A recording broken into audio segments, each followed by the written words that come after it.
I was talking at an online summit recently and someone asked for a picture of our food forest, and I realised that I have not done a decent farm tour for a very long time. The latest video I could find of the food forest was actually in February 2020, I think. It's over a year old, so I thought it must be time that I did a bit of a garden and farm update and let you guys know what was going on.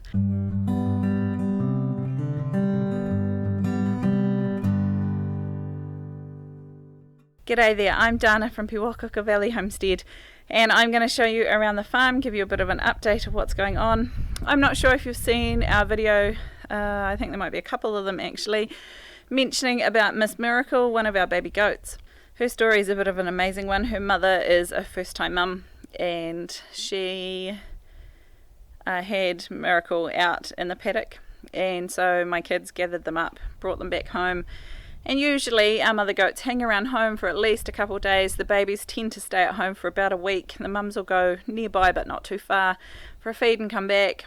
But that wasn't the case with her. So her mum took her off with the rest of the herd the very next day, and unfortunately she didn't come back. And our property is incredibly steep. It's covered in gorse, which is a really thorny, horrible bush. And we hunted high and low for that baby goat. Unfortunately, baby goats have an instinct to not call out because of course that will attract predators, so it was really hard. We could not find her, so we thought, oh well, maybe she's fallen down a ravine, maybe one of the hawks or the falcons have come and taken her. We do have both here, and both have been known to take small baby animals and chickens, so we thought, oh well, maybe we've lost her, and that was very sad, but we thought maybe that was the case.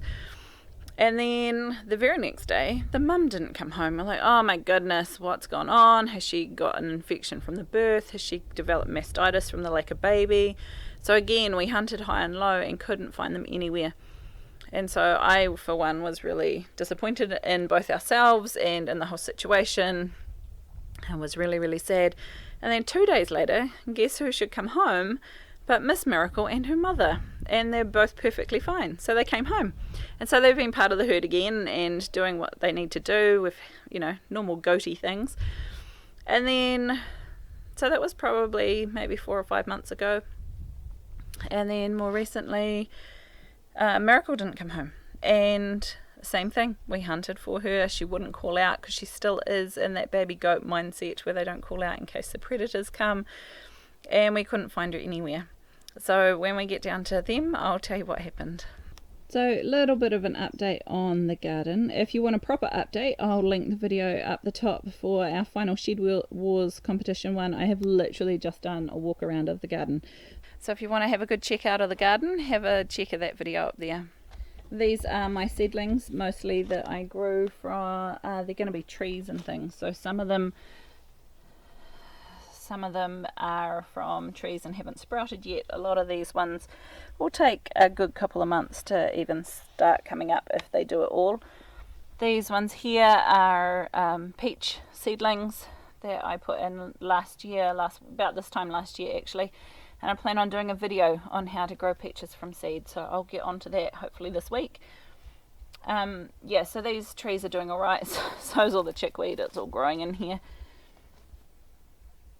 And these are some blueberries. I'll show you where I'm going to put these, and some feijoas that I've bought that I will show you where I'm going to put those. The herb garden's doing really well. The fennel's all about to starting to flower and go to seed, so I'm planning on saving all these seeds this year so I can dry them. And we do use fennel in a few curries that we make. So I thought we'll save those. The dog has decided to start digging in up here, which is not helpful. This here is some horseradish, and she seems to have eaten the top off it, the silly dog. And this one here is chicory, and usually you use chicory for salad, and you can use the root instead of coffee, but I actually love the flowers that it puts out, so I let it grow in my herb garden for the flowers. This is one thing I'm pretty proud of. I've never been able to grow pumpkins, and this particular puppy weighs about 26 kilos. Now this is another quite major development here. This is going to become my husband's music studio. So he has been working away at getting that up. And as much as I love his music, I'm really looking forward to the noise being outside. So we're going to put a deck out the front here, and we've installed a pond over here. This is our new and improved strawberry beds, which I'm hoping these dead looking little strawberries down here will actually come away with a bit of rain. And along the end there is where I'm planning on putting the blueberries. So I've actually taken some cuttings of those blueberries, so I'm trying to grow some more of those. So this whole front area will be blueberries. This row I'm undecided, but they will probably be ground cherries of some description, and then 3 rows of strawberries. So this is our food forest, and if you want to compare our old food forest video, I'll link it up the top. It's amazing how much things have grown. This is our boar. This is Sticks. And just yesterday we've moved these guys up into the food forest to eat some of the grass down up here. Their paddock, they have been down in the orchard down the hill. Unfortunately they've done a little bit of damage to the trees down there, which is kind of just what they do. Some of it they've pulled the bark off, which, to be quite honest, this is how they break the trees. They lean up against them and they scratch themselves on them. So to be quite honest, I'm not convinced it was them that have eaten the trees. It might actually be the rabbits, the wild rabbits, but it might also be the pigs, because they do that. So yesterday we spent a whole lot of time up here. We've put some stakes and some netting around the trees that are up here in hopes to protect them from the piggies. This is the wall that we grow the blackberries and boysenberries up. And my son had a grand old feed of handfuls and handfuls of ripe blackberries yesterday. So there's no pretty ones to show you today. There are some unripe ones along there. But they're doing really well. We're hoping to get even more off them next year. They obviously have started to get established. This is what we've put around our trees. We've just put a stake in the ground and some heavy duty cage around them, so that if the pigs decide to scratch their butts on them, they're going to be wobbling the post rather than the actual tree, and they're not going to be able to get their little teethies in to strip the bark off. These here, that look like they're all dying, are Jerusalem artichokes, and the pigs will get in here when the grass gets down a bit more and dig them up and have a good old feed on the tubers down the bottom. We personally don't really like Jerusalem artichokes. We tried to like them. Personally, I find them they taste like dirt. I don't like beetroot for the same reason. I don't like that earthy flavour. I think it's gross. So we just let these grow out here. They grow nice and big. It meant when we had to get the digger in for putting the foundations in for the shed, that they could just mow straight on through here, because we've kind of got a pathway with no trees in it. It does have these growing in the way, but I don't really care too much about these, and they recovered really quickly after being run over by a digger. So these trees here, you can see, are growing. They're growing nice and big now. 2 years ago they were sort of this size, so they are growing. These raspberries are not doing so awesome. These are from my grandma's place in Queenstown many years ago. In fact, if they're from grandma's, they're probably from my great nana. And so they're a really old one, but they just haven't really been fruiting. I haven't been particularly impressed with them. Whereas my friend has some from Arrowtown, I think they are, and they're big, delicious looking berries. So I'm going to be getting some cuttings of those and growing them over the winter. I'm actually going to pull out most. I think I'll keep one for old-timey heritage sake, because they were my grandma's and great nanas.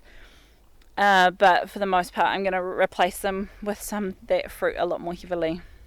You can see here the damage the pigs have done, even just being in here overnight. They've bowled all of these over. Not that I care, but you know, they're just big pigs. They knock things down. This is my daughter's chickens. They hang out in the food forest as well, and they're well fenced in so the pigs can't get into them. Oh, I've just found a tree that missed out on its netting. I'll have to get onto that before the pigs do. Now, I did notice in the original video that when I showed these basket willows, you actually couldn't see them at all. And now they are all taller than I am, which is very exciting. Once these canes get a bit thicker, I have great plans to learn how to weave, and so do my children. They all want to learn basket weaving. So we're going to leave these, probably next season they'll be ready to weave with. The best thing about willow is you can literally just snap a piece off the top and stick it in the ground and it'll grow. It's actually that easy, and I've done that with some fodder willow down the hill as well, so we're growing a whole big row of those. The other thing mentioned in the video was some Tegasest or Tegasastae trees, and you can see how big that one is. In the last video they were about that big. So they grow super fast. They're a great fodder tree. The goats love to eat them. They're a complete food for rabbits. They're quite closely related to alfalfa. They're also known as tree lucerne. So we call alfalfa lucerne here, and so they're a tree lucerne. They grow really fast. They make amazing firewood. So we're just gonna, and the local wood pigeons love them as well, the natives. So we're gonna grow quite a few of those and just let them, they self-seed really easily. So I'm just gonna let them have at it. As well as all of that, they're also a nitrogen fixer, which is why they're great to have in the food forest. Now over the fence here, those two are our growing pigs. They're to go in the freezer, but they think they're hungry. They're not hungry, they've been fed, but they think they're hungry. And they're trying desperately to get over to the boar.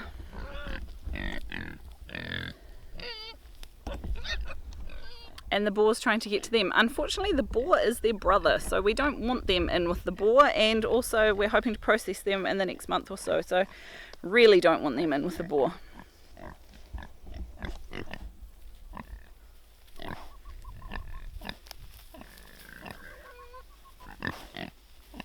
So this is straw, and that's brick. So we've got brick, sticks and straw, the three little pigs. And they're friendly little things. Now the reason I don't mind the pigs going in the food forest in winter is that a lot of the plants we grow up there, whilst they're perennials, a lot of the ones that I want to get a harvest off will grow and then they'll die down for the winter. So I don't actually mind that the pigs are up there having a good old feed, because hopefully they will leave alone the roots of the plants and they'll just come back again. And actually they're just really hungry now and need the grass to be eating. The only thing I don't like about it is when they get along here and they dig up this bank. But yeah, they've pretty much decimated. We've got like some wild brassica all growing in there. They've been in there and pretty much decimated that. They quite enjoy it. And the other good thing about having them in here is they fertilize everything. Yeah, and this is Mr. Fox. He's the prettiest kitty in town. Isn't you a pretty kitty?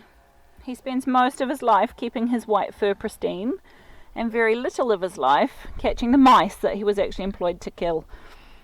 We did have another cat called Cassie, and unfortunately she had a run-in with the dog before the dog found out she wasn't allowed to touch the cats. And sadly we had to get Cassie put down. She ended up with a punctured bladder. So for now we've just got Foxy. Hello, Piggy. Hi. What are you doing? Don't eat my trees. Hi. He's a good piggy, aren't you? The thing I love about the coonies is they're just so friendly. Like, this is an entire boar. And there's no way you'd be doing this if he was some other breed. He's just so friendly and so gentle. These here are some of the fodder willows that someone just gave my mother a few sticks of them, and I literally just came along and stuck them in the ground. And that was the beginning of the season, and that one now is even taller than I am. So once they're growing, they just grow like crazy. I need to get along here. This is meant to be a concrete path under here. But between the chickens pooping on it and the kids dropping hay on it, it's got quite slippery. So we need to come in and scooch it all off, make it a bit more safe. So up there you can see my survival garden. It's pretty much dead and died down now. I'm just letting the last of what's there grow, and then I plan on tarping pretty much all of it, put some chicken manure on it and tarp it and leave it for the winter.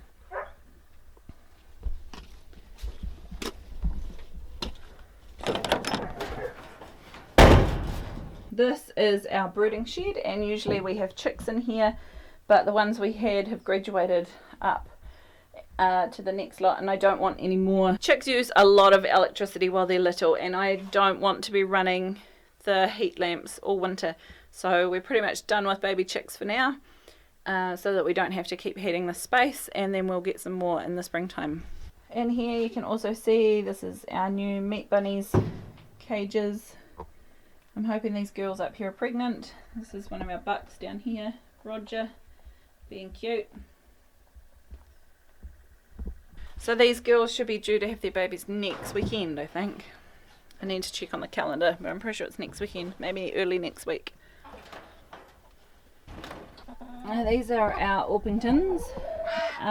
The two hens down the bottom there are just molting, that's why they look so terrible. They're all getting their new feathers through. This is our new rooster Mouse. He's absolutely terrified of everything. But he's such a pretty colour. He's like a lavender but with sort of a blue splash on him. He's really interestingly coloured. And hiding up in the top we've got 3 black ones with the lavender gene, and we've got a lavender hen as well hiding up the top there. And in next door you can see our light Sussex. They're hanging out in there. These chickens we raise, we sell fertile eggs in the springtime, and a few baby chicks as well. So we've got all the breeds separated out, and they just hang out and have a grand old time. This is Dumbledore, our rooster. He's quite friendly. This is our orchard area, and you can see they've pretty much, this is where the pigs were, and they've pretty much eaten most of the grass down. There are still some off in the distance they could eat, but for the most part they've mowed it pretty short. So we've decided to move them on from here, and hopefully this will regrow so we can get them back down in here in the springtime. This is Spazzy and Hazel, and they're our Silky Chickens. And Hazel has been the most pathetic layer all summer. She did hatch a clutch of eggs for us, but unfortunately none of them were her own. So I would really love to get some more Silkies, but they're not really obliging with laying eggs and sitting on them.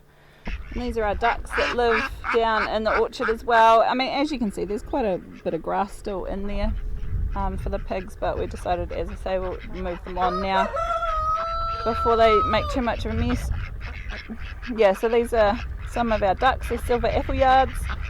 And then in here we've got a variety of different types of chickens, all separated out into their individual breeds. So they get let out, there's another door out the back, and they get let out to free range out the back, one breed at a time, so that they're not mixed breeding. And we sell the fertile eggs from them as well. And this is our water system, so this is our laying chickens. This is where they live. They're all out at the moment wandering around. So we have a gutter system off the top that goes into this big IBC tote, and when it gets filled up, usually May is our big rain season, so it gets filled up, and then we can fill up this one here as well. So whilst it's been quite a dry summer and the top tank is actually completely empty at the moment, we've still got 3/4 of a tank of that one that we can be using. Our next plan is to attach a tank to the back of the music studio and run a hose down with a tap on the end of it, so we can use that for watering things as well, so that we can be making the most of the free water that we do get without using the stuff out of our house water tanks. So this is the kids' mini lops, and they breed these guys. This is how they make their pocket money. Look at this one, isn't it so pretty?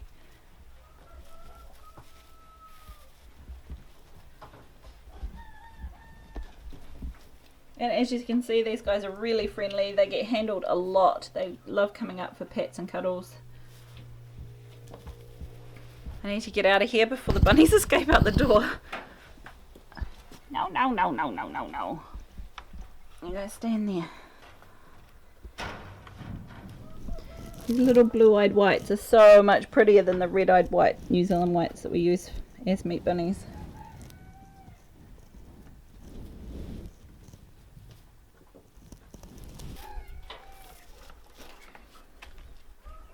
And this is what we call the old goat shed, but it's actually full of chickens.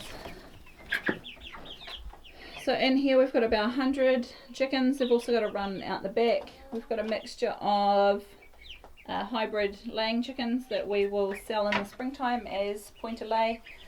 And then we've got some of the chicks that we hatched ourselves. Now these are our goats. Arnie is just coming out of rut, I think. He's still got a golden face from piddling on it. And he's still a little bit more aggressive than he usually is. This is Big Spot, so she is Miracle's mum, and that's why she's trying to get through here. And these other guys are all doing pretty well. We're just keeping them locked up the top today because there's heaps of grass in this top little piece of paddock. There's a container of water, and it means they can't wander off and make Miracle panic that she's been left by herself. So these guys can just live up here for the next day or two while she comes right. This is River. If you remember Trouble, he was the wee goat that got himself stuck when he was getting born. Turns out that that was probably an iodine deficiency related issue, and he just got too big and got stuck.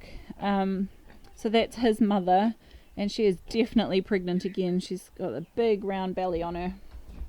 And this is Edith, our old Sanian nanny. She's kind of the matron of the herd, and she's got quite a wee round belly on her too, so I'm pretty sure she must be pregnant too.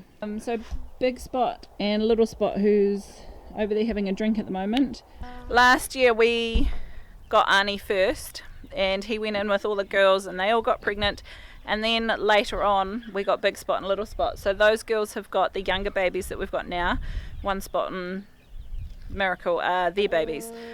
So I'm not expecting them to get pregnant this rutting season. They might get pregnant later in the springtime, but we don't have enough paddocks to keep the bucks separate for the whole time, so it just meant that when we got them later, they got pregnant later. So that's just the way it is. So Miss Miracle, what happened with her? She went missing for a few days, and my kids were down building themselves a hut down the hill, and they could hear a rustling, and so they went and investigated, and they found her alive, which is so good. We're so thankful she's alive. But she did have one of her back feet hooked in a vine, and so she'd been there for a couple of days, hooked up. I mean, as I say, we had hunted high and low for her and could not find her anywhere. It's not like we've just ignored them, but with the way our property is, she could have been anywhere. So the kids unhooked her. She was starving, hungry, and super thirsty, so we've brought her up here, and we've got her penned away separately.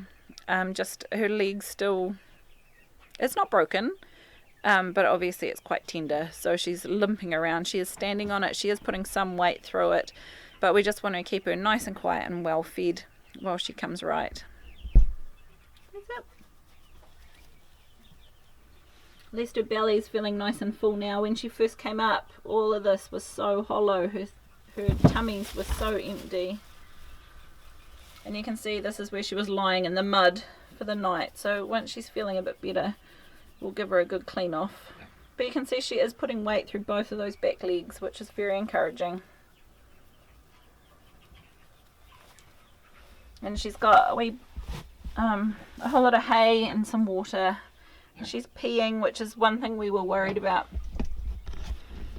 One thing we were really worried about yesterday was she kept squatting and straining to pee and not actually being able to pee, which could have just been dehydration. And it could have been that she was peeing but just a tiny little bit.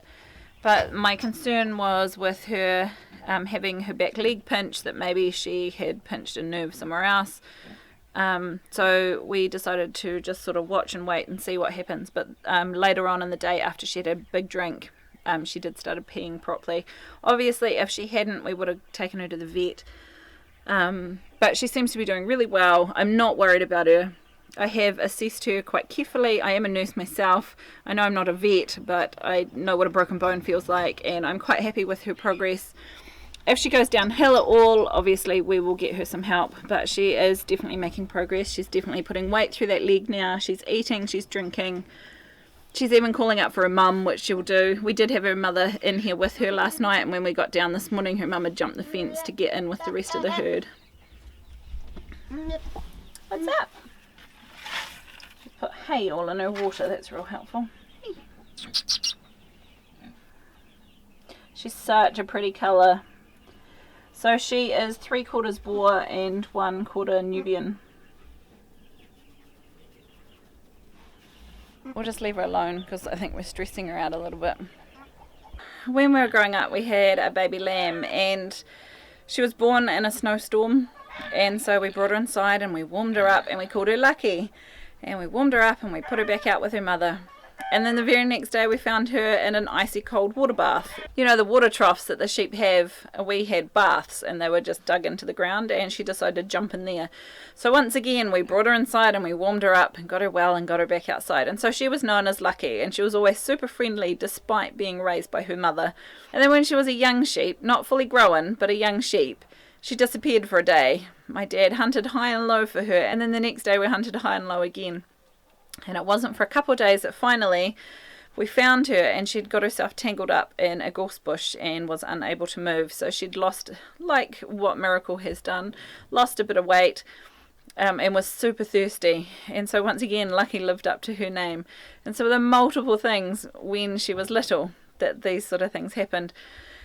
And so we kind of feel that Miracle's a similar thing, and I don't know if that's because that's what we've named her or what's going on, but she really is a little miracle, and she's still going strong and she's still doing well. So we're very delighted that she's alive and that she's well. And she's obviously quite a tenacious little thing and very resilient. So we're hoping that she will grow up and become a wonderful mother and have babies like her. There are some more projects we would like to do around the place. One of them would be to cover in this area a little bit better so that we can use it as a processing shed rather than just some hay storage. Another thing I want to do is over here is to build another tunnel house up on the bank, so that's going to be quite an undertaking. And something else I'd really love to have is a root cellar. At the moment I'm not entirely sure where we're going to put it. We did have an area in the food forest dug out for it, and we were going to make it out of a big plastic water tank as a bit of an experiment. They are water tanks that are meant to be able to be buried. Unfortunately, when we put them in, we sat it in there to see if it fitted, actually, because the digger had dug out a whole lot, and we got them delivered, and we sat it in there.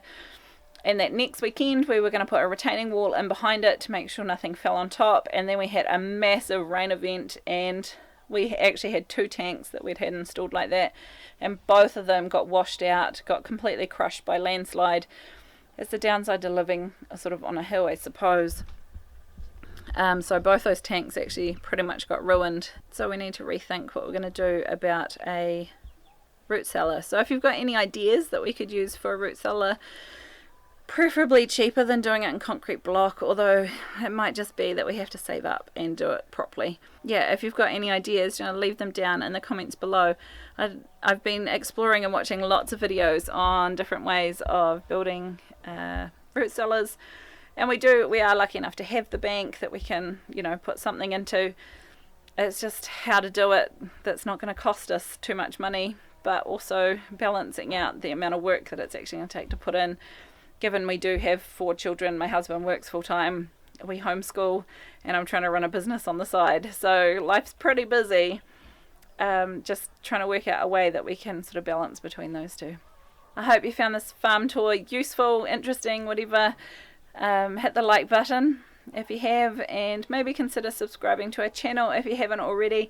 A large number of the people that watch my videos are not subscribers, and the more subscribers we have, the more it tells YouTube that my videos are worth watching and that what I have to say is interesting, and so they're going to show them to more people. So it's a little thing you could do that would really help us out. I will see you in the next one.